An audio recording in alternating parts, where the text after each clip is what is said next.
দর্শক, আমার পিছনের অবস্থাটা আপনারা দেখতে পাচ্ছেন, কতটা উত্তেজনাকর অবস্থা তৈরি হয়েছে এখানে।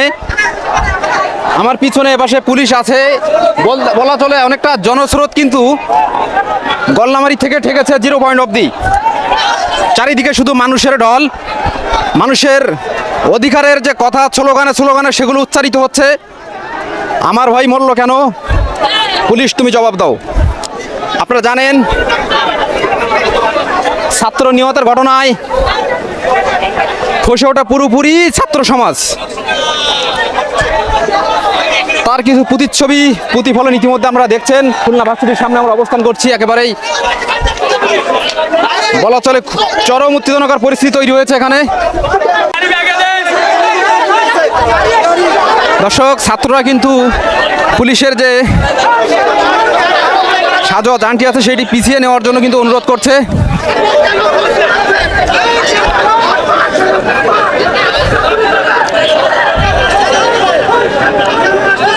মোটামুটি বলা যায় পরিবেশ কিন্তু আস্তে আস্তে উত্তপ্ত হতে শুরু করেছে। দর্শক,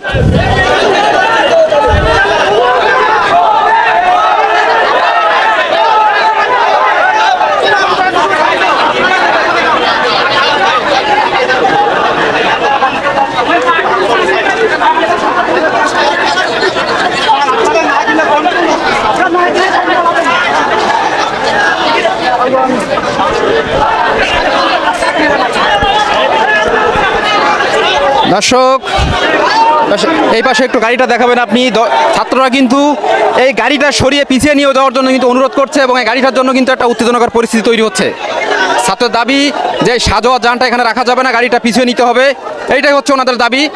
দেখছেন গাড়িটা পিছিয়ে নিয়ে যাওয়ার জন্য এদিকে ছাত্ররা কিন্তু কতটা উত্তেজিত হয়ে উঠছে। আমি প্রশাসনকে বলবো আপনারা গাড়িটা পিছিয়ে নেবেন, কোনো সহিংস কিছু হোক এটা কারোর কাম্য নয়।